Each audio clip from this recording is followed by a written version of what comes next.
Hi again. I know it's been a really long time since my last video blog, which was actually, I think, New Year's Eve. So I have been absent for a while and I apologize. I also apologize because I know that this is the same background as I had for my video blog last August, which makes this officially the first vlog I've done with a repeat background. So this is just a failure in so many ways and we're only like 10 seconds in, 20 seconds in.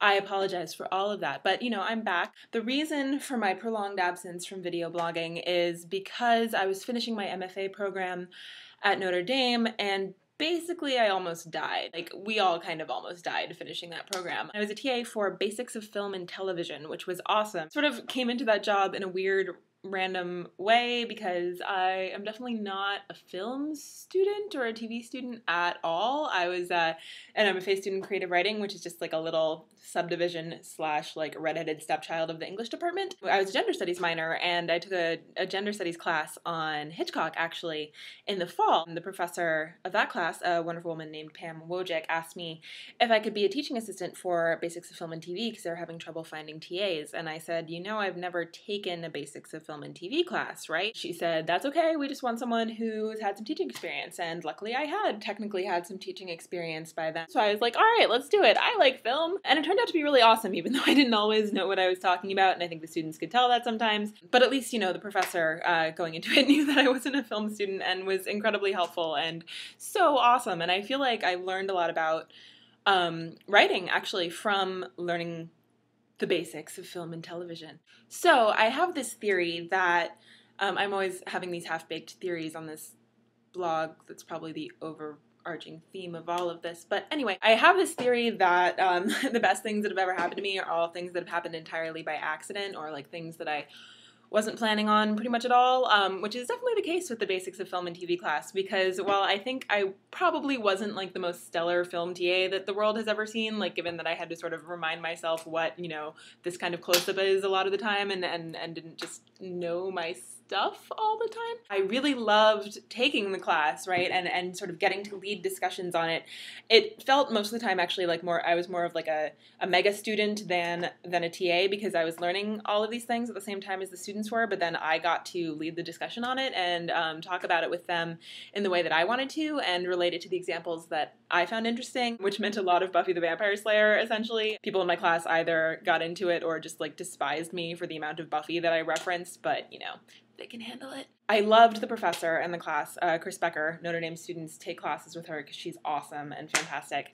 And she really made me think about television in a new way. I always sort of thought that maybe film was slightly more artistically legitimate than television, but this class totally blew that out of the water for me, and now I think of television as sort of yet another maligned genre, and as you know from previous video blogs, I'm all about like defending genres that people make fun of, like young adult and science fiction, and the one I have the most fun defending, romance novels. So TV is just another thing that people don't take seriously, but they should because it's awesome. Professor Becker also introduced me to Friday Night Lights, which is an amazing show that you all should watch. Ostensibly, it's like a teen drama about a high school football team in a small town in Texas, which let's make a list of all the things that I would find abhorrent. If you like football or like high school jocks or Texas, then you'll probably like it even more than I do, if such a thing is possible, which might not be.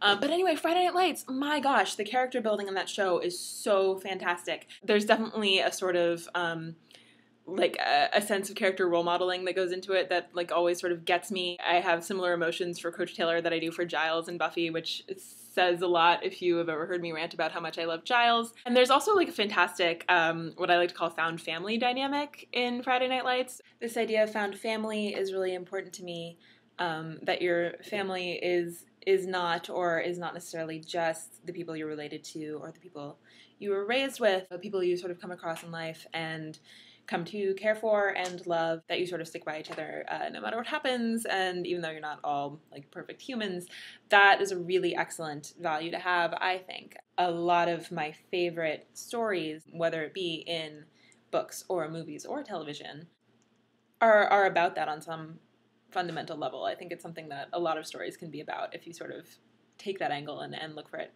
in that way. Certainly one of the things I love about Buffy too is the found family dynamic there, and actually in all of Joss Whedon. I think one of the reasons that I adore Joss Whedon so much, sort of one of my personal storytelling heroes, is his sort of ability to portray the idea of like a flawed but wonderful found family with so much warmth. So even though I just escaped from grad school and like barely got out with my life, I've actually I've been thinking about this idea of narrative and storytelling and the sort of like values that it can argue for, like that value of found family that I just talked about. And I'm actually thinking about going back into grad school in a few years' time. Oh, horror of horrors. I could sort of dig writing a dissertation about fairy tales as arguments. I think that could be like the one thing that I could handle writing 200 pages on that isn't a novel. I think I was thinking that for a long time that a PhD program isn't for me because I would just be really, really bitter about writing a dissertation when I could be writing fiction. But that I think I could do and have a lot of fun with, and it would be really cool. Or I would think it was really cool, probably no one else would. But I think that's like step one in being a successful PhD student, is thinking something is really cool that no one else cares about at all. So I'm like halfway there. Plus, I have a few ultimate life goals that I think a PhD program in fairy tales and rhetoric could help me get to. First life goal is just to travel a whole heck of a lot, which is something I'm working on now and can probably happen no matter what else happens. It's just a thing that I need to make happen. I'm going to Los Angeles and Ireland this summer. My second goal is to eventually be an eccentric professor who wears a lot of layered clothing and has an office in like a liberal arts college somewhere that's full of musty books and an aquarium. There has to be an aquarium in my eccentric office when I'm an eccentric professor at a liberal arts college. Important dream. But my third and most important major life goal is someday I am going to be a matriarch and I'm going to live at a lake house, and there are three things that are going to happen. One, I'm going to be a curmudgeonly old matriarch eccentric professor.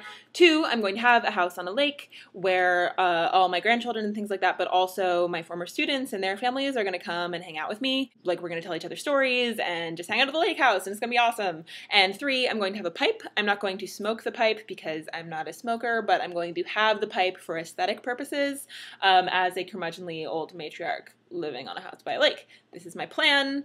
It has been my plan for many years, and I'm going to get there eventually, and obviously a PhD program in fairy tales and rhetoric is the quickest route to my curmudgeonly matriarch dreams. Alright, I'm off to do some writing. I still gotta write the end of Mechanica, which is terrifying, because I have such cool plans for it, and I'm not sure if I can carry them out at all! Then I'm going to go see Snow White and the Huntsman with a friend and drool over Chris Hemsworth a little bit, which is always a valid use of your time. So I'm gonna go for now, but hopefully I'll have a better video blog record from here on out since it's summer and I'm no longer dying of grad school. Talk soon. Bye.